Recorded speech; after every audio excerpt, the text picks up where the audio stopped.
کہانی حوصلے کی اڑان پہلا باب۔ خوابوں کا آغاز۔ ماجد ایک چھوٹے سے گاؤں میں پیدا ہوا تھا جہاں تعلیم کو زیادہ اہمیت نہیں دی جاتی تھی۔ اس کے والد ایک چھوٹے کسان تھے جو مشکل سے گھر کا خرچ چلاتے تھے، مگر ماجد کی آنکھوں میں کچھ خاص تھا، ایک خواب، ایک جذبہ۔ وہ ہمیشہ اسکول میں سب سے آگے رہتا، ہر سوال کا جواب دینے کی کوشش کرتا اور اپنی کتابوں کو اپنا سب سے قیمتی خزانہ سمجھتا۔ اس کے اساتذہ بھی حیران ہوتے کہ یہ لڑکا عام بچوں سے کتنا مختلف ہے، مگر جب میٹرک کے بعد اس نے مزید پڑھنے کی خواہش ظاہر کی تو اس کے والد نے کہا، بیٹا، تعلیم اچھی چیز ہے، مگر ہمارے پاس اتنے پیسے نہیں کہ تمہیں شہر میں پڑھا سکیں، ہمیں کھیتوں میں تمہاری مدد کی ضرورت ہے۔ یہ سن کر ماجد کا دل ٹوٹ گیا، مگر اس نے فیصلہ کیا کہ وہ کسی بھی قیمت پر اپنی تعلیم جاری رکھے گا۔ دوسرا باب، مشکلات سے لڑنے کا عزم۔ ماجد نے اپنی پڑھائی کا خرچ خود اٹھانے کے لیے کام کرنے کا فیصلہ کیا۔ وہ دن میں اسکول جاتا اور شام کو ایک چھوٹی دکان پر کام کرتا۔ کبھی وہ گاؤں کے بچوں کو ٹیوشن پڑھاتا، کبھی کھیتوں میں مزدوری کرتا، مگر اپنے خواب کو کبھی نہیں چھوڑا۔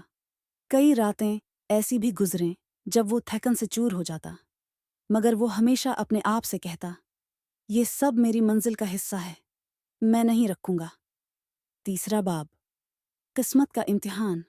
جب شہر کی ایک بڑی یونیورسٹی نے اسکالرشپ کا اعلان کیا تو ماجد کے اندر امید کی ایک نئی کرن جاگ اٹھی۔ لیکن مسئلہ یہ تھا کہ ہزاروں طلبہ اس امتحان میں حصہ لے رہے تھے، اور ان میں سے زیادہ تر امیر گھروں کے تھے جن کے پاس بہترین کتابیں اور استاد تھے۔ ماجد کے پاس صرف اپنی محنت تھی۔ اس نے دن رات پڑھائی کی، ہر مشکل سوال کو بار بار حل کیا اور اپنے اساتذہ سے رہنمائی لی۔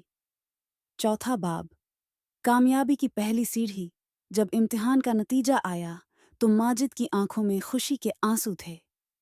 وہ کامیاب ہو چکا تھا، اسے مکمل اسکالرشپ ملی اور وہ اب شہر کی سب سے بڑی یونیورسٹی میں پڑھنے جا رہا تھا۔ یہ اس کی محنت کا پہلا انعام تھا، مگر وہ جانتا تھا کہ ابھی سفر باقی ہے۔ پانچواں باب، نئے چیلنجز۔ نئی دنیا یونیورسٹی میں آ کر ماجد کو احساس ہوا کہ یہاں کے طلبہ امیر اور جدید سہولتوں کے عادی تھے۔ ان کے پاس لیپ ٹاپ، مہنگی کتابیں اور بہترین اساتذہ تھے، جبکہ ماجد کے پاس صرف ایک بیگ اور کچھ پرانی کتابیں تھیں۔ مگر اس نے ہار نہیں مانی۔ وہ لائبریری میں گھنٹوں بیٹھ کر پڑھتا، اپنے پروفیسر سے سوالات پوچھتا اور دن رات اپنی پڑھائی پر توجہ دیتا۔ کئی بار اس کے دل میں آیا کہ شاید وہ اس ماحول میں فٹ نہیں ہو سکتا، مگر وہ ہمیشہ خود کو کہتا، کامیابی انہی کو ملتی ہے جو مشکلات سے نہیں گھبراتے۔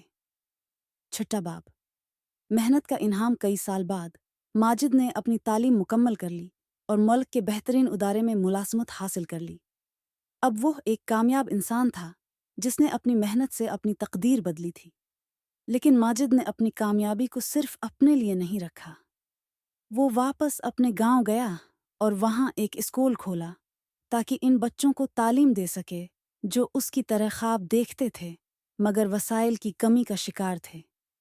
اب اس کا گاؤں بدل رہا تھا، لوگ تعلیم کی اہمیت کو سمجھنے لگے تھے اور ماجد کی کہانی سب کے لیے ایک مثال بن چکی تھی۔ نتیجہ، محنت کا کوئی متبادل نہیں۔ یہ کہانی ہمیں سکھاتی ہے کہ اگر آپ میں حوصلہ، محنت اور استقامت ہو تو دنیا کی کوئی بھی طاقت آپ کو کامیاب ہونے سے نہیں روک سکتی۔ کامیابی کا راز صرف ایک ہے، کبھی ہمت نہ ہارنا۔